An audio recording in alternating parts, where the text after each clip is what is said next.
Cloud like Summer told me to. There we go. And I'm going to start just by sharing my screen here real quick. So welcome folks to the Extracorporeal Hour here Friday, March 6th, 2026, with myself, Jethro Forbes. I direct our Extracorporeal Therapies unit at Cornell University, and I'm a lifelong learner, day-to-day learner. I learn something about extracorporeal therapies. It seems like every time I think I know something, I'm shown that I know less than I thought. So I'm one of the co-hosts of the Extracorporeal Hour. Dr. Cedric DeFayette down at the UC Davis branch in San Diego is our partner on this journey on every other Friday sessions. And I'll give him a chance to introduce himself as well. But just as a reminder, if you want to sign up to present a case ahead of time with a little bit of prep time with either Cedric or myself, here's a QR code to follow and sign up so that we know you've got a really cool, interesting, or even just a straightforward, hey, you know what? We did this therapy. It went great. We want to hear about that just as much as we want to hear about the unusual and interesting things too. There's usually something that the rest of the audience can learn from your experience, from our collective experience, and grow the expertise of the folks that are running these sessions. So with that, I'm going to stop sharing here, give Cedric a chance to introduce himself, and then I'll introduce our presenter of the day. Well, good morning, everybody. So, just like Jeff Rose said, I'm Cedric Dufayet. I'm leading the extracurricular unit for UC Davis in San Diego, and I have the chance to co-host these rounds with Jeffro. And it's always a pleasure to see people showing up and sharing experiences and tips and tricks. So I will make it brief because I know we have a case this morning, so I can't wait to hear about it. Great. Well, we're really fortunate to have a broad array of experience and folks that have been doing this short term, long term. And Brooke Davis is here with us today. And she's offered to talk about one of the cases that she treated out at the Veterinary Specialty Center, which is out. I'm sorry, Brooke, I'm going to try again. Bannockburn. Bannockburn, Bannockburn, Illinois. Bannockburn. Yeah. Um, Brooke is a certified veterinary technician and veterinary technician specialist in emergency and critical care. She's also a recent graduate, having completed the hemodialysis academy as well. And she's also part of kind of a new pathway of technicians that are experienced and growing their expertise in extracorporeal therapies. And she's part of that leadership group that's building a platform for that group to learn and grow from each other as well. So with that, I will turn over the reins to Brooke. Brooke has offered to take questions and comments, as she goes along in the presentation, and Cedric and I will monitor the chat as well. I will say this. It's always nice to talk to an audience of faces as opposed to our little screenshot names. So if you're comfortable and not doing something that you don't want on camera at the moment, it'd be lovely to see your faces as we go. And from there, I'll turn it over to Brooke and let her take over. Thanks, Brooke. Thank you. Yes, I'm a veterinary technician that's been practicing extracorporeal therapies for about 15 years. Here at Veterinary Specialty Center, it's in a suburb of Chicago, uh, and I originally started learning extracorporeal therapies with Dr. Thornhill here. And now we have Dr. Berlin and also one of our criticalists. I kept wanting to say his first name because I call him by his first name. Sorry, Dr. Montague. uh, so we share the load there, and it is a big. I am boarded in emergency critical care, which I love, but my big next passion is definitely extracorporeal therapy. Um, it's developed through the years. We started out with just a Prismaflex for many years, actually until a couple of years ago, and have now dived into the Phoenix. Actually, back in 2020, we got the Amicus centrifugal, and that's what we're working with so far. And my case presentation today, let's see.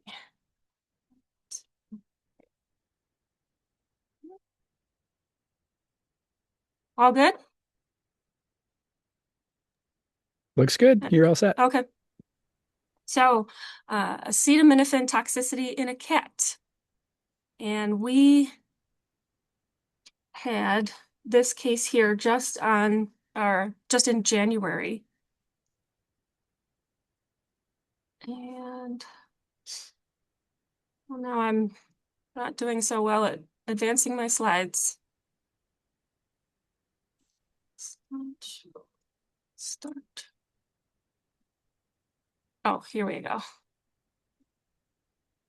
Got it. So we have Allie. She's a 7-year-old female spayed domestic short hair, 4.4 kgs. She was previously healthy, but the owners brought her to us pretty immediately after they heard her yowling and she fell off the couch. And they saw that there were 2 NyQuil capsules missing, and the estimation of ingestion was between 2 a.m. and 6:30 a.m. Luckily, they were to us by 7 a.m., probably why this case went well at all. And then, oh, I keep messing it up. Here we go. So on her physical exam, she was pretty agitated. Her record says mentally appropriate, but I would tell you this cat was on a very bad trip. And she was listed as euhydrated on her exam, low temperature, fast heart rate, but she was freaking out. Definitely cyanotic. This is the worst one I've ever seen in 25 years of doing emergency and critical care. I was actually extremely shocked. These are not my pictures. I wish I had taken more, but this cat was in a bad way and I was in like emergency mode. And so I stole these, but this is pretty representative. And, but yeah, she was a deep, deep dark purple. And so her labs, 46 and 9, her blood, so she was listed as euhydrated, but her blood was insanely thick, with the methemoglobinemia. It was brown, like syrup, chocolate syrup, and her vessels were not fun for access whatsoever. She seemed pretty shriveled to me as far as cardiovascular. So her Gen Chem was pretty much fine, as well as her CBC had normal cell counts, but the lab reported how jolly bodies already. So probably experiencing some pretty good red blood cell damage already. We blood typed her and cross-matched her right away. The cross-match was compatible. And so the suspected toxin ingestion exactly was Vicks NyQuil Ultra Concentrated Cold and Flu liquid cap, so that absorbs even faster. And each capsule had 325 milligrams of acetaminophen and 10 milligrams of dextromethorphan and 6.25 milligrams of doxylamine. So for Allie, it turned out to be 146 mg per kg of acetaminophen that she ingested, almost 5 mg per kg of the dextromethorphan, and about 2.1 mg per kg of the doxylamine. So this is our, we consulted with AASPCA Poison Control, and this was her report. And it, talks about methemoglobinemia here, facial and paw edema. I was kind of looking up to see what might be the cause of that with acetaminophen poisoning in cats, but I couldn't find any information that said that they really know what the direct cause of that is. And this cat definitely had that. Obviously, potential risk of liver injury. It says it's less common in cats than dogs, but I think it's because dogs can tolerate a higher dose. Well, that doesn't make any sense. That's backwards. Sorry. Um, the doxylamine, uh, they were saying GI upset mostly, and although hers was about 2.6 or so mg per kg. It says greater than 5 mg per kg can cause excitation and agitation, which she had, so maybe, maybe not. The dextromethorphan that she had was right at about 5 mg per kg. They're saying that, so it is a serotonin agonist and ataxia for sure, which she had below 5 mg per kg, and then above 5 mg per kg, also agitation, hyperactivity, which she had, hyperesthesia, mydriasis, she had that. She also, here's another component, I guess, of the facial edema and urticaria. I didn't see her itching, but it was really weird. Her entire, I've never seen anything like it. Throughout, hour by hour, her edema went from her face throughout her entire body. And then my favorite part of this report is that her risk assessment is medium to be serious or life-threatening. Wow. No. This is definitely the worst I have ever seen. So, extracorporeal treatment for acetaminophen toxicity. I looked up the XTRIP information on it, and this is from one of their original research papers when they were developing guidelines for it. ASPCA didn't mention AKI at all, but we do know that this can happen. And then interestingly, I like it. It said that it's usually a consequence of the NAPQI production, which is the toxic metabolite of acetaminophen, and it's not from hepatorenal syndrome. So the treatment, we placed an IV catheter right away, and we immediately started N-acetylcysteine and vitamin C while she was in an oxygen cage. Although an oxygen cage or even nasal oxygen, any regular oxygen therapy can do very, very little when they have methemoglobinemia. It can't bind, oxygen can't bind to the hemoglobin normally. Methemoglobinemia stands in the way of it, and they are basically still very oxygen deprived despite you can give them all the oxygen in the world. So because of that, we actually, as an emergency, just as soon as she got those doses of drugs, we immediately put her into the HBOT chamber. And then, of course, then the ER doctor consulted with the extracorporeal therapy team. So why HBOT? It delivers 100% oxygen at 2 to 3 times atmospheric pressure. So it bypasses the compromised hemoglobin to oxygenate tissues. So that actually was delivering oxygen to her in her acute phase. And it is immediate. It significantly increases the PaO2 for a good 4 hours. So that was giving us a little time. And then it helps reduce oxidative hemolysis from the toxin damage, and then it helps facilitate reduction of the methemoglobin levels even. It can decrease methemoglobin levels at about 8% per hour. And this will help convert back to normal hemoglobin, which can hold oxygen. It is indicated for severe cases.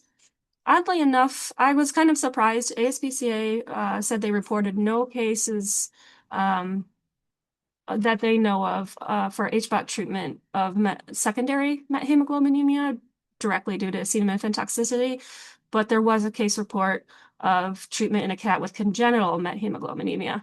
I was kind of surprised by that because we got HBOT about 15 years ago as well, and that's one of the very first things I learned about it was to treat methemoglobinemia. And then other treatment considerations, we could have gone for IV methylene blue, That's considered the first line treatment for methemoglobinemia, especially in humans. And it really works well converting the methemoglobin back to regular hemoglobin. And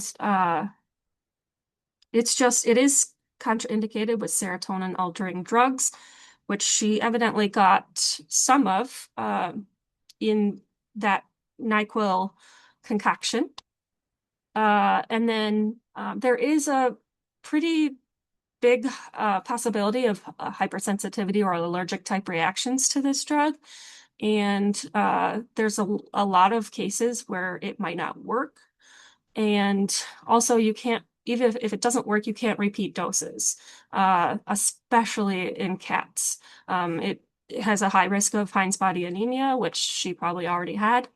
There is a very narrow therapeutic index. Larger doses can exacerbate the toxicity. Just a little note, we had a recent dog here that had congenital methemoglobinemia that we treated with methylene blue. We gave it a dose before it needed a spay, and no one was willing to do the spay. So we gave it a dose so that it would be safe for anesthesia, and it worked out well. So why the vitamin C? It also acts as a reducing agent to convert methemoglobinemia. And then, so it does have a slower onset than methylene blue, but it is a much safer option. And N-acetylcysteine is a pretty primary drug for it, even in humans, and it helps metabolize the toxins, protects the liver and the red blood cells, and binds and scavenges the toxic metabolite of acetaminophen, the NAPQI.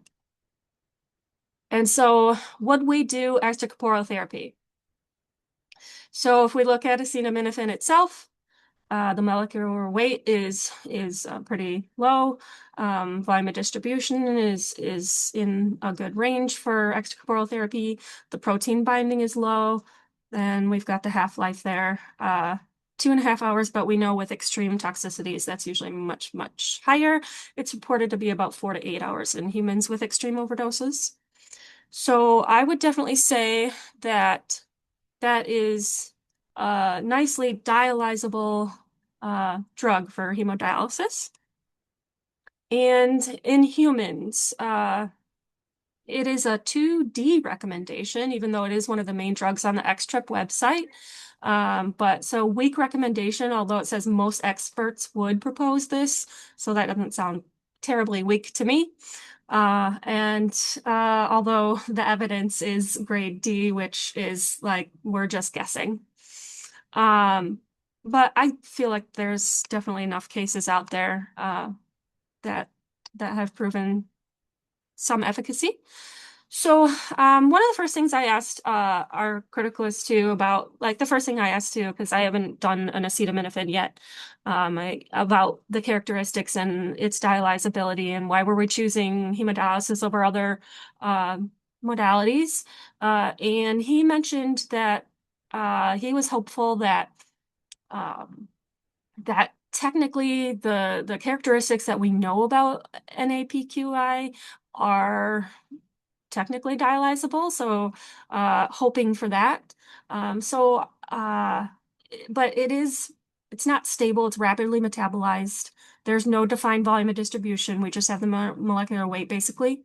It is a very nasty metabolite with mitochondrial damage, but is this dialyzable? I found this also in the XTRIP document where they were establishing protocols for humans. So XTRIP says that it's the unstable molecule. It's not readily measurable in the blood. So calculating its dialyzability is virtually impossible. Well, so that's sad. So we can just hope. But the treatment itself, like I said, this cat was on a very, very bad trip. There was no way, no how it was going to let us handle it, really. And we still wanted the most oxygen support we could do. Like I said, even the HBOT itself was gonna boost us for at least 4 hours. But so we decided to just go ahead and induce general anesthesia and leave her on that for the entire treatment with 100% oxygen. And I have down the medications that we use to induce, and I placed a 7 French 10 centimeter dialysis catheter. This was hands down probably the worst catheter placement I've ever had to go through in 15 years. This was nothing short of a miracle, and ended up doing 4 surgical cut downs. It was awful. Uh, so this is Brooke, do you mind yes. if I ask, just for the folks that might be Yeah. learning about catheter placements and such, what were the obstacles that led to so much trouble for somebody even as experienced as you, and what did you use to overcome that? My first obstacle was, as I said, that hilarious exam said you hydrated, but um, this cat's skin was like leather and sticky, and the subcutaneous tissues were very sticky. Um, that leaves any type of vascular access very difficult. It's one of those cats where, of course, you can see the jugular staring at you. However, that means absolutely nothing in the face of dehydration and things. And also that really viscous blood from the methemoglobinemia.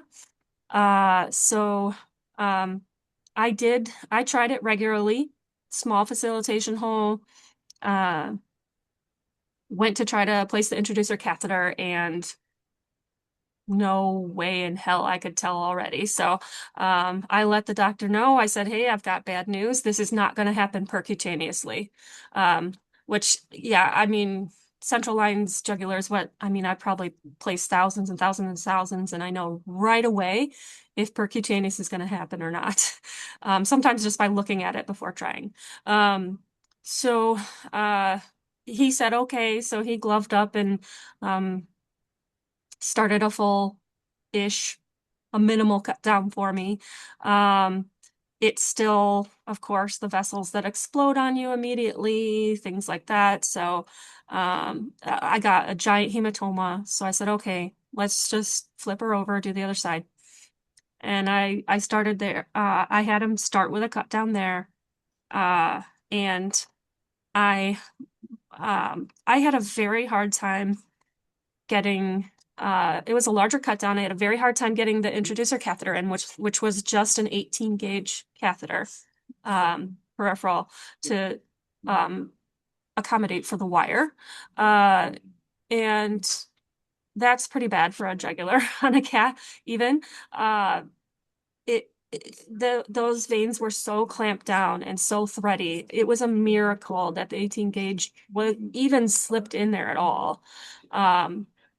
And there's always risk for a lot of damage to the vessels when you have it completely um, extruded out with no tissues around it whatsoever. But that one, I got the catheter in, and we were like overjoyed and excited because I thought that was our last try. That's my second side. And this cat, feeding anything was a nightmare because it was so dry. And I was obsessively wetting things with saline. And that helps with clots and the wire and everything. I was making everything as wet as I could. And as I was flushing the catheter, the next step was going to be to suture it in. My glove slipped as I was flushing and clamping. And just in one speedy swoop, the whole thing came flying out of the cat's neck. Oh, man. And I had the vein completely exteriorized and open.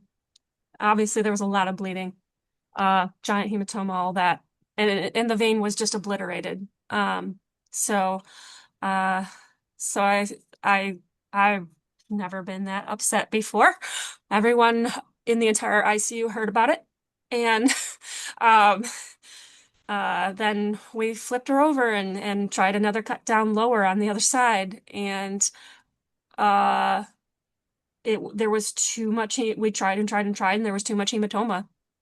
So we flipped her over again and did one last low surgical cut down below. And I was like, there's no way that this is going to happen. I was sweating, and somehow, for some reason, I got it in. But like I said, this vessel, like it's stretched just to get the introducer catheter in to put the wire in. So then you're putting 7 French after that. That is a huge stretch, and not so good for the vessels. And what I have to say in a few minutes about what happened to this cat is going to make sense. Thanks so much for going through that. I'm sorry you had you're reliving all of that that trauma of that placement. That sounds really rough, and but all for good reason. I know I want to let you get back to your case here as well. Dr. Cowgill and Dr. DeFayette are sometimes I think you guys have talked about using lidocaine locally in those types of small cats and their little vessels that like to vasoconstrict. Is that something that you guys might have done in that case? Yeah, I'll just go along with Brooke. Sometimes putting these catheters in a cat's vessel is a real challenge, and oftentimes when we first started doing dialysis in cats, the only catheter that's available was an 8 French catheter. Really, actually, one of my favorite catheters, but that catheter was bigger than the vessel in most cats. And we had transitioned from doing arteriovenous shunts to catheters, so it was very common for us to just do a cut down automatically. And I to this day I still do a cut down. If I can't get it in percutaneously in 2 or 3 stabs, then I just cut down. It's easier. But there are a lot of tricks that, particularly in cat vessels, that facilitate it. And that vessel does constrict pretty quickly and becomes very difficult to pass anything. So lidocaine, we use it, whether, it's just anecdotal, whether it works or not. I tend to think that it does. The other issue, I think it's also very difficult to push the catheter through the vein in a cat. And you essentially have to dissect enough of the vein that you can hold the vein with your fingers gently and then push the catheter through your finger so that it doesn't push the catheter further down into the thoracic inlet. And sometimes those catheters thread millimeter by millimeter by millimeter. The other thing that's very useful is to have a stylet in the catheter. Some catheters are just too flimsy, and they'll actually expand as you start to push them. The very front tip will expand and make it difficult. So if you have a stylet in the catheter, that it makes it stiffer and a lot easier to put in. But I would encourage everybody that does extracorporeal therapies to learn how to do cut downs. I think it's a lost but very valuable experience and opportunity to get catheters in where you otherwise can't. But it's a frustration sometimes to get these catheters in cats. I think to your point too, is like, especially in the case of toxicity, I mean, you need to get that treatment started. I mean, I remember a cat patient where we were not able to place a catheter on a whatever day night, and we just like gave up and said, you know what, we're going to come at it back tomorrow morning. We could do that because that was a dialysis patient with acute kidney injury that could wait until the next day. It's not the case if you have a toxicity. We know that for toxicity, time is of the essence. And so instead of trying to place percutaneously for 3 hours where you're losing precious time, I mean, doing a cut down to get your treatment started is definitely the way to go. Yeah, I've definitely done lots and lots and lots of cut downs, but I was forcing the doctor to do it because I was so not confident that I didn't want all of the failure, if it was one, to be just my fault. And he's like, "Oh, thanks." The only other comment I had was your catheter selection. I would think, in my experience, a 10 centimeter catheter is generally not going to be long enough you're going to still be in the cranial cava. most of the times with that, and I think you would really suffer a lot of flow issues. Was there a reason you didn't use a? Usually, a 15 Yeah, centimeter catheter will go right to the right atrium. I And if you have agree a that. longer one, and if you have a longer one, it goes in the caudal cave, that's okay too. But 10 French is usually a little short. Yeah, I mean, I agree. I I have my own preferences, but so do our doctors. So I I always ask them, and it wasn't my show. That's why just as for the cut down, you need to train your doctors when you know better, right? Well, and honestly, I guess I ended up having what I would have done anyway because that cut down was so low, there's no way it was cranial. My I just rule of wanted thumb is to ask. always sorry. Was it Sorry, Cedric. I just wanted to ask, how do you place the lidocaine? Do you place it just uh, on the side of the jugular, or how do No, you? no, I want you to expose the vessel, or Mm-hmm. actually before you start manipulating the vessel, but you can see you just drop some lidocaine on the vessel. Oh, okay, okay. Yeah, because I actually, the last cat I tried to place a catheter, actually I had the same issue. I didn't manage to place the catheter, and I was just thinking if the loop of the wire is the one that is not uh, like stretching, right? I've had that problem in a case. We were placing a catheter on the fluoroscopy. That was that cat what we had to give up on the day before, and we could get access to the vein with the cut down, and then we just could not feed the wire. And on the fluoroscopy, it was pretty evident that as soon as the wire was coming out of the peripheral catheter, it was taking back its shape, like the U shape of that metallic wire, and that's when we couldn't push it down anymore. And we actually asked surgery if they had small J-tip hydrophilic wire that they used to place stents in cats, urethral stents, and we used one of those, and that one slipped like down to the heart and the cave like a charm. And since then, actually, I do not use the stock wire that comes with my 7 French and 8 French catheters in cats. And I found out that Myla is actually having a 018 50 centimeter hydrophilic wire that costs less than $50. And I just swear by those now. I mean, I got no stock with that company, but the fact that they have a very short 50 centimeter wire, so you don't have a lot of wire that you don't know what to do with, is really nice. And that's my go-to for cats now.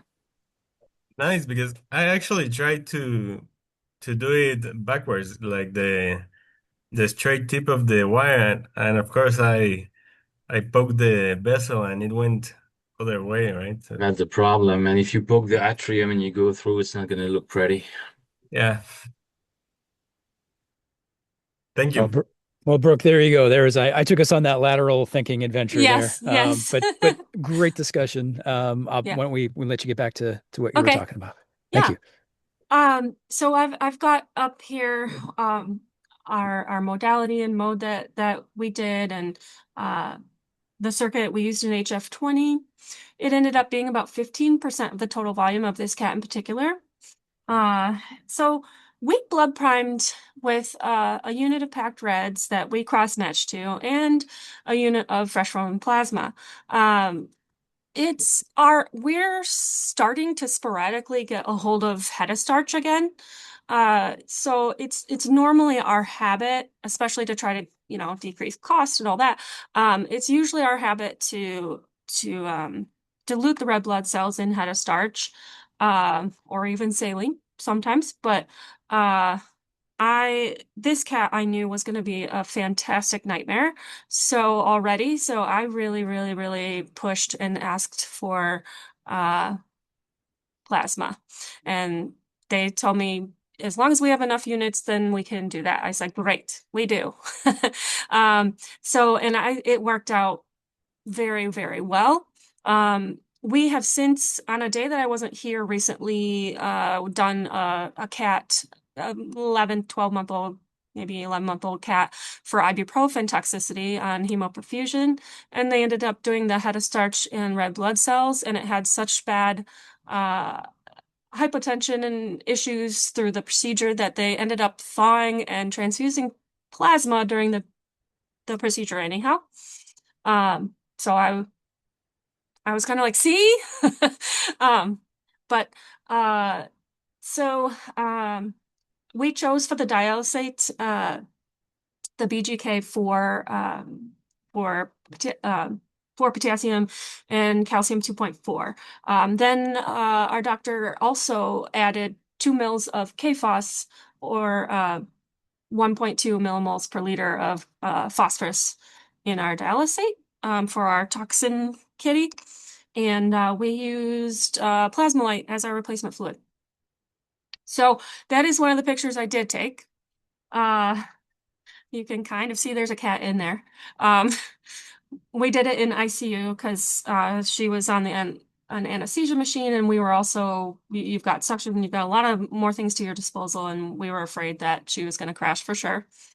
But that's our little kitty. Oh, I have more pictures later. The one I took this, and I took a closer up one that you'll see later, and it's not very good either. It doesn't really represent how purple she was, but the second I took any time to take a picture of this cat, I immediately threw my phone down because she then had no corneal reflex and fixed and dilated pupils. And I was like, this is why I have no pictures. So I've got our prescription stats for you if you're interested. And we used heparin. We were insanely worried about clots. I mean, it's a cat, its blood is sludge, all that. So we ran it very high. And we were like, as long as we don't see any bleeding out of any orifices, we're going to keep it high. Oh, there it is. Yeah, it doesn't do it justice, but you can kind of tell from here, like, I mean, even above her scapula and shoulders, like I just watched that edema go from nose all the way to her tail. And it's pitting. Kind of tried to blow that up, but it's fuzzy. Still doesn't do it justice. It definitely in person looked way darker purple in the tongue. And so we did not have any bleeding or clotting during that treatment.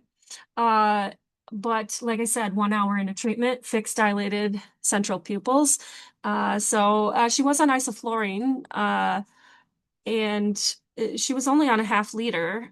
So I turned it off, obviously, and we kind of examined and panicked a little bit. We decided to give some mannitol, and we checked a quick venous blood gas. Even her lactate at that point was okay. But then I thought, oh gosh, we killed this cat. And then 30 minutes later, she tried to chew her tube out and freak out and leave. So I had to turn the gas back on. And I restarted isoflurane.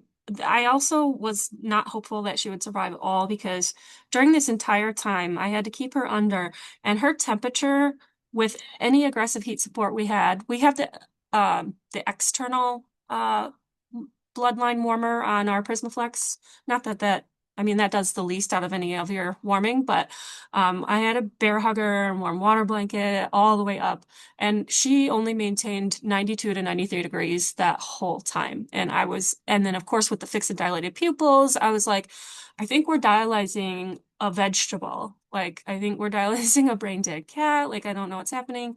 And obviously it was very difficult to even know what her blood pressure was, especially being a cat and hypothermic. And her SpO2 the whole time fluctuated between 93 and 100. Although as a technician, I love to tell people that I can get 100% SpO2 on a counter if I want to.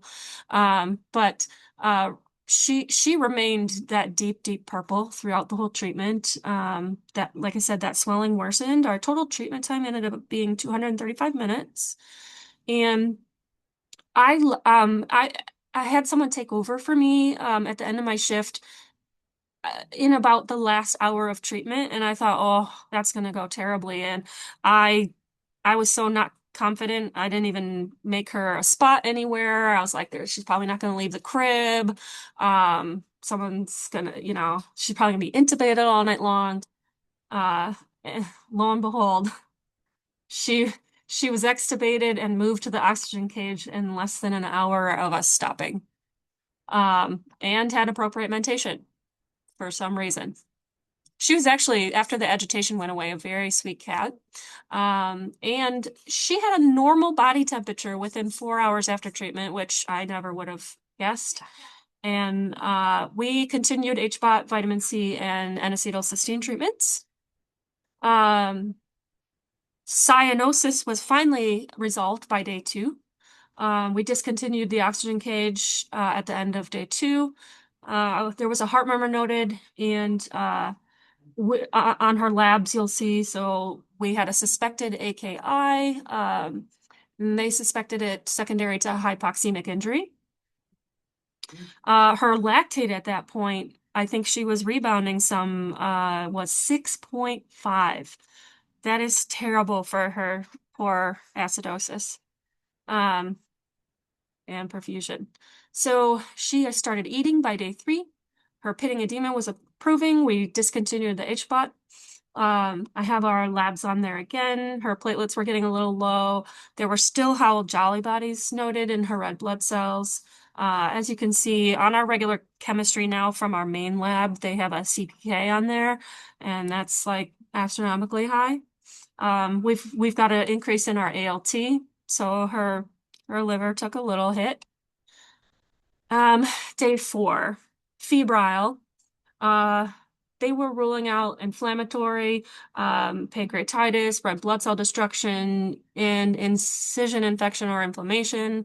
That made me very sad. I felt like it was my fault.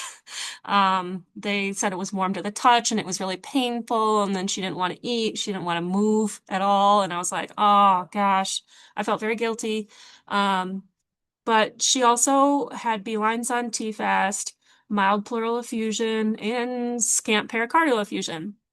So they were suspecting Cavel syndrome, which makes plenty of sense to me, given how much I stretched that vessel out to that size and probably blocked off some flow. So rule out Cavel syndrome versus systemic inflammation versus other, and we immediately pulled the dialysis catheter. She didn't need another treatment, but usually we keep it in throughout their hospital stay, just in case. But in that case, obviously, we took that thing right out. And her labs on that day, ALT is still a bit high, BUN improved, and the anemia 24 and 6.2. Her lactate finally and CPK started to go down. She started to have a little bit of bilirubin, so still ongoing red blood cell destruction. We did take chest rads after the catheter was removed, and nothing blaring on those. We went ahead, and because of these effusions and the murmur, we went ahead and then did an echo, but it was a normal heart, normal echo. They added unison in case of infection. By day 5, the fever resolved by end of day, but earlier in the day, we did start her on Baytril. They were still a little bit worried about the labs here because now we have a new left shift.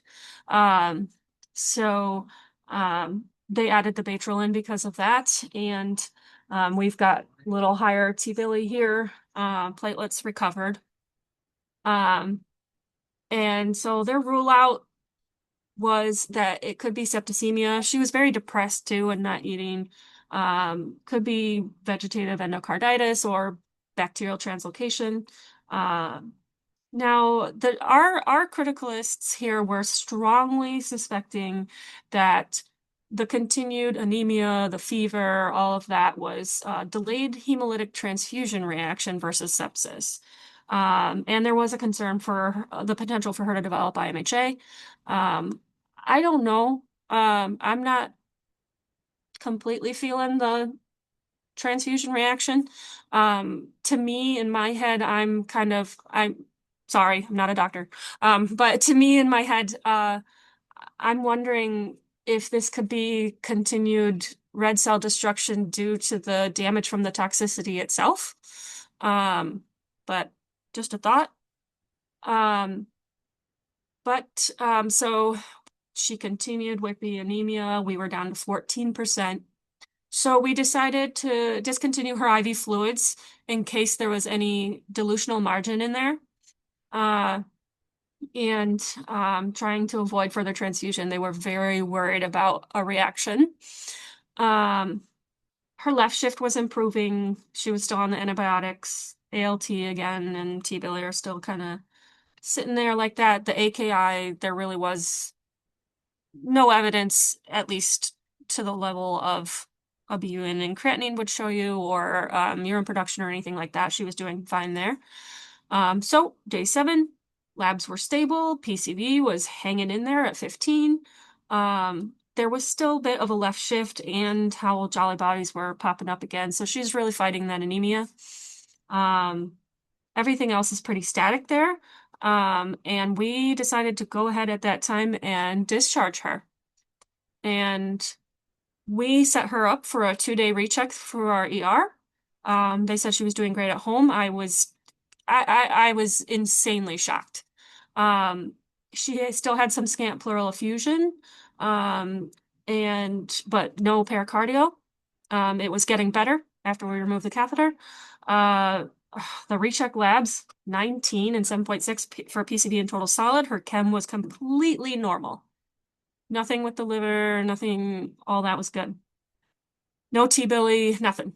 So, 7 days, a week post-discharge, we had her come in one more time. Still doing great at home. PCV is up to 23. And her, other than the anemia, her blood work was completely clean. And we discharged her with no follow-up required, which is as good as you can get.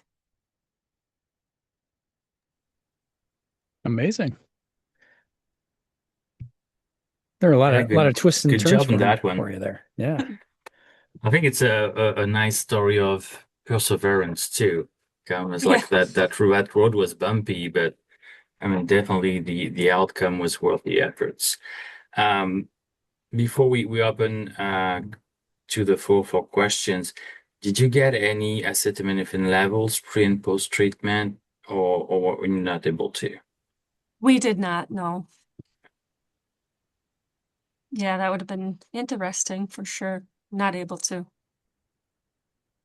My other question somewhere along those lines as well. I don't know if your in-house blood gas analyzer has co-oximetry.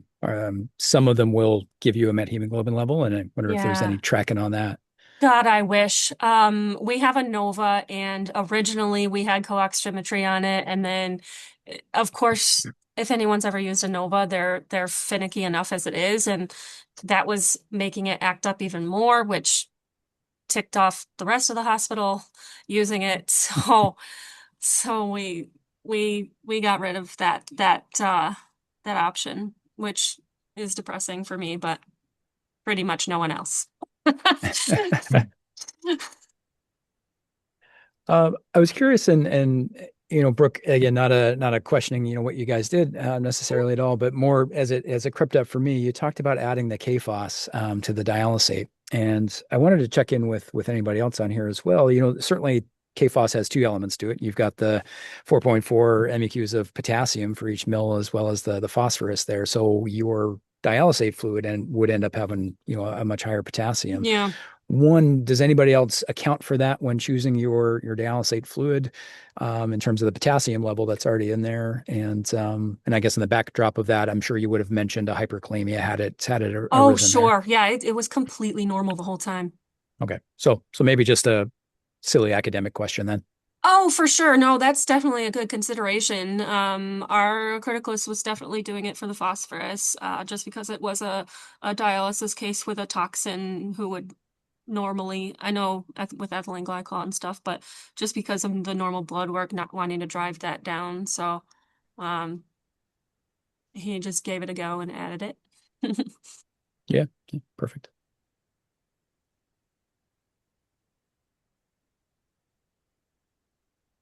Any other questions from the group here? And again, Brooke, thank you for being brave enough to kind of present this in the fashions to a sometimes a tough audience, but also a really appreciative audience, and putting yourself out there to share some of the trials, tribulations, and amazing the cat made it home, and sounds like it's thriving from here on out. Yeah, Maybe they'll hide their NyQuil a little bit better now. I hope so. Yeah, that was But a amazing case for sure. And boy, that was a huge emotional roller coaster for me. I know it shouldn't be, but it was. Does anybody have any other question for Brooke? I have a question for everybody. If anyone else experienced cranial vena cava syndrome in any of their cases. Well, I feel like I've always heard Dr. Ross and Dr. Cargill talking about dialysis in cats in the old days, and that they pretty much all would get some pleural effusion and would need to be tapped before treatment.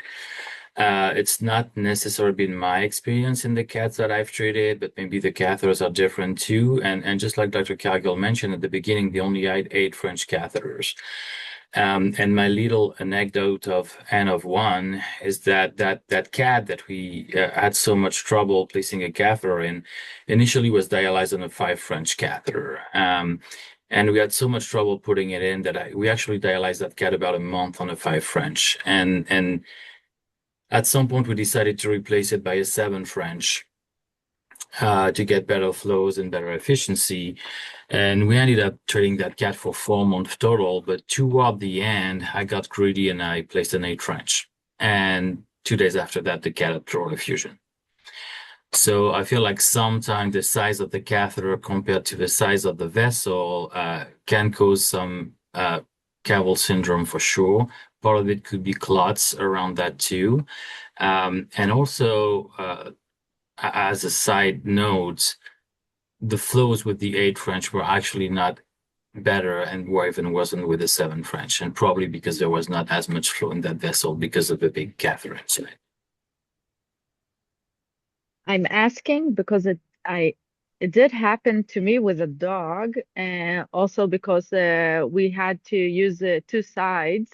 He dislodged his left catheter, so we needed to do the right side, and he ended up also having a pleural effusion and also a tamponade. And in the end, I understood. We all the time we drained him and put him on a session, and in the end I understood that I have to get the catheter out because he won't get better with it, especially with the pericardial effusion and his AKI. So I did one last treatment and took it out, and it worked out. It was better. I did write a case report about it, but not in a famous journal. And I didn't find any information about it when I was writing it. So I thought maybe it was just it happened to me, but it's interesting to hear that it did happen. Oddly Well, enough, in 15 years, this is this first one I've seen. And even in some dogs with terrible access, and it's dogs, but there's been a good handful of times at least that I've had no choice but to actually put catheters in both jugulars and just like pray for no cable syndrome, and it has not happened yet. This is actually the first one I've seen. My dog also had a really bad facial edema. So that's also something that got me thinking it's probably cranial vena cava syndrome. So yeah, probably we'll get more and more cases and more articles out. So we'll see. our technician at Davis, Sean, thinks that every cat that we dialyze gets pleural effusion. I think the pleural effusion is less common in dogs than it is in cats. Usually they just get the big face, and that'll often resolve.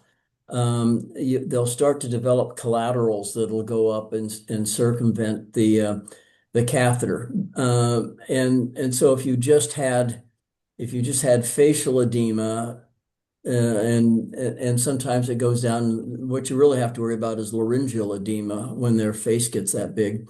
That often in a week or two or some couple of weeks that will sometimes repair, but the pleural effusion is a bad one, and you'll have to deal with a different catheter arrangement for that.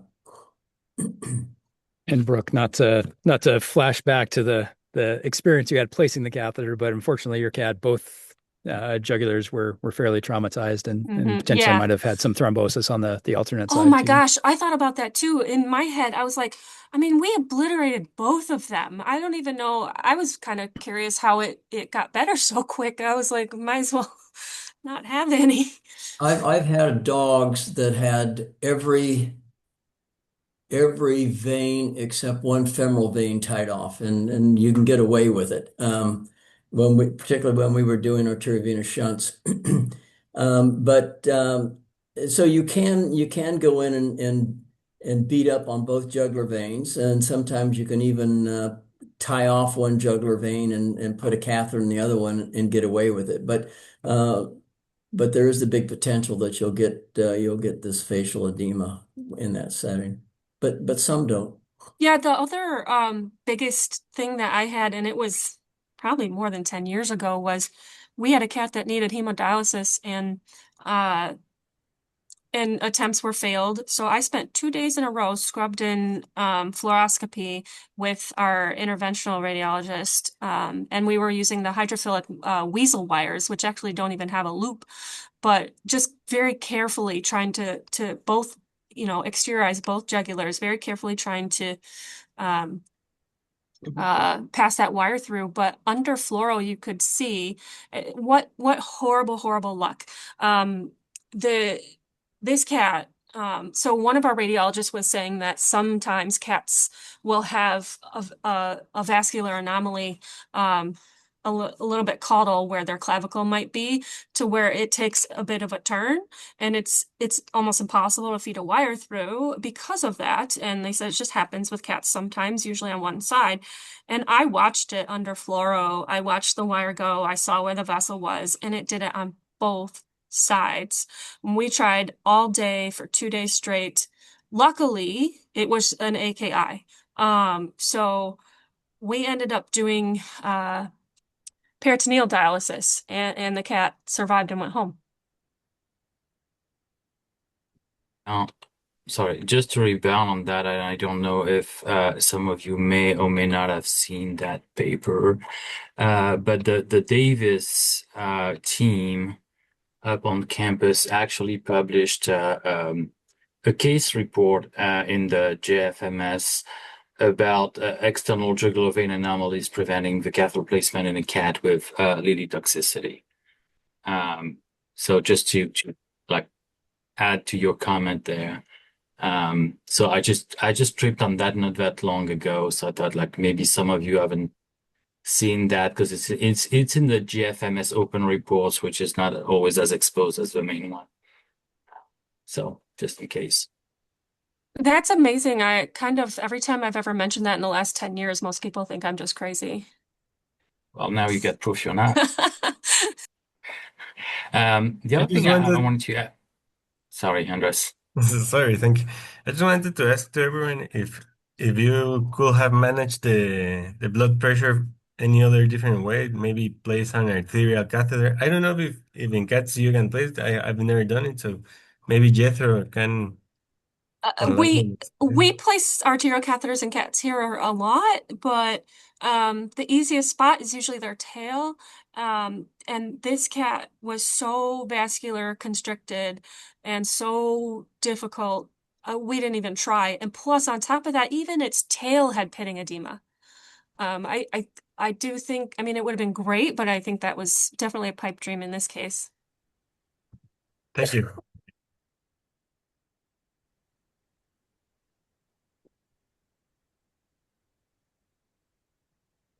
And lastly, I mean, did you give any consideration to hemoperfusion in that case? And if yes or if not, what were the reasons for that? So we did not,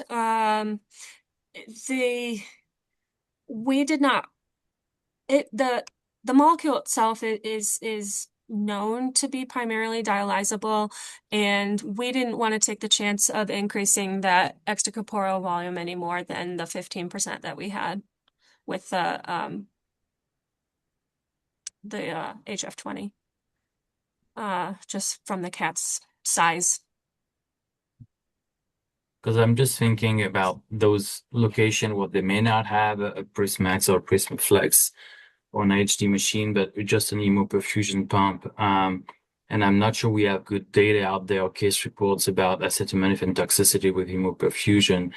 I see that Parker is on the call. Do you have any data with the cytosorb on acetaminophen?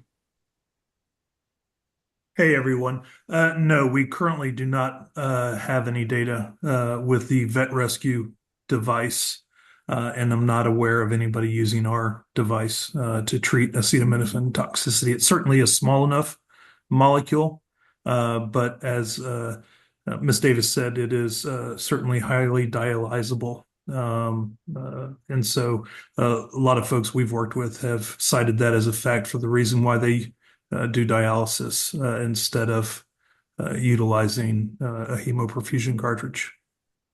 Yeah, and I do completely agree. I think if you have dialysis available, it just makes sense to go there. But if you don't, and you have hemoperfusion, I just wanted to share real quick some data. I reached out to Jeff Barnes about if he had any in-house data on that. So it's in vitro data. Again, it's just like different volumes of blood. So the light patient would be 3 liters of blood, the average 5 liters, and the heavy 12 liters of blood that they spiked with acetaminophen at 4,000 micrograms per mil, I think. And so they did run and looked at the removal, and seems like it's you've got a fair removal, even like 20 minutes. I don't have exactly the blood flows they used, but it shows that the carbon is actually binding acetaminophen to some extent. They did have some saturation of the device on the larger patient, but if you convert those blood volumes into canine patients, I mean, we rarely have to do that in a 90-kilogram patient. So in a smaller patient, like a Labrador-sized patient, you could actually get 100% removal in a small period of time. So again, I think it's just like, even if something is dialyzable and dialysis might be more efficient at removing, if it's not available and you have hemoperfusion on hand, I think it's always interesting to look at potential alternatives like that, because you may not be able to get the patient to a location with dialysis in a timely fashion. So it would be interesting to see if somebody actually treats an acetaminophen toxicity with hemoperfusion one of these days and get some levels, and so we can get in vivo data on those. But it seems like there's a rationale to try it if you don't have dialysis. Having dialysis in my unit, I think it would be a hard call to make to try hemoperfusion as a standalone, because we don't have enough data. But you could argue also that you could include a cartridge within the circuit and do dialysis and hemoperfusion at the same time to try to gather some data. So just food for thought there. Yeah, and with, just to back that up too, with an animal that has a larger blood volume that could tolerate a larger circuit, there's certainly a lot of cytotoxic and inflammatory responses that are maybe implicated in that edema response as well. So getting some cytokine removal effects from the treatments may be another benefit to having those in series too. Well, wonderful. Brooke, thank you so much for taking the time to put that presentation together and share with us. I learned a lot. I think there were a lot of great points in there that I'm sure the audience all really appreciated hearing about. So thank you for bringing your expertise, your experience, and talking about some of the ins and outs of that case. I'm glad that Kat survived and went home. Always a great ending to the story. I will say for everybody else, that's, Brooke put on a great show here with slides prepared and the rest of that. You don't have to go to that extent to really make a difference in sharing, your collective experience and gaining from feedback.